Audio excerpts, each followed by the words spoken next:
নাটকপাড়ায় যারা আছেন, যেসব প্রডিউসার, ডিরেক্টর, অ্যাক্টর, অ্যাক্ট্রেস এই বিষয়টা জানতেন, তারা কেউ আজকে মানববন্ধনে আসে নাই। তাদেরকে অনেকবার বলার পরও একজনও আসে নাই, এবং কেউ সোশ্যাল মিডিয়াতে এটা কোনো একটা পদক্ষেপ নেয় নাই।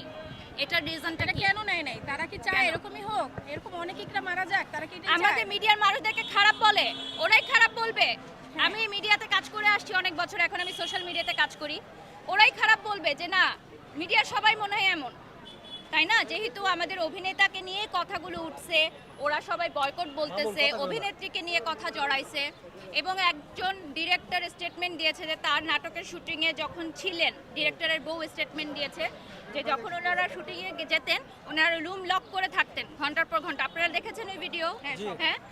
তাহলে এই স্টেটমেন্টটা কোথা থেকে আসলো? এটা তো ওনাকে খণ্ডন করতে হবে যে একজন আর্টিস্ট সেটে গিয়ে কেন রুম লক করে থাকবে?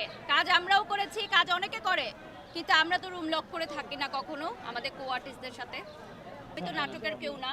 নাটকে যারা কাজ করেন তারা কি শুধুমাত্র এই জিনিসটাতে চেপে যাচ্ছেন বা এটাতে নীরব ভূমিকা পালন করছেন জাস্ট বিকজ অফ পলিটিক্স, যে এখানে তারা কাজ করবেন? হয়তো আমিও নাটকের কেউ হলে আমি হয়তো এখানে আজকে নীরব ভূমিকা পালন করতাম, হয়তো উপর মহল থেকে কোনো চাপ আছে। অ্যাক্টর সিকিউরিটি আমাদের বাংলাদেশের একটাই প্রবলেম যে আমরা চোখে দেখতেছি সে দোষ করতেছে, বাট আমরা কেউ অন্যের পাশে দাঁড়াই না। এবং অ্যাক্টরদের একটা সংগঠন আছে না, হ্যাঁ, অভিনয় শিল্পী, সেখানে ওনারা যেটা সিদ্ধান্ত নিয়েছেন যে লিখিত অভিযোগ দিবে। হ্যাঁ, লিখিত অভিযোগ দিবেন। এটা অভিনেতা সংহতির লিখিত তাহলে কি নাটক পাড়া থেকে তাকে বহিষ্কার করার ঘোষণা না, এটা তদন্ত করা হবে।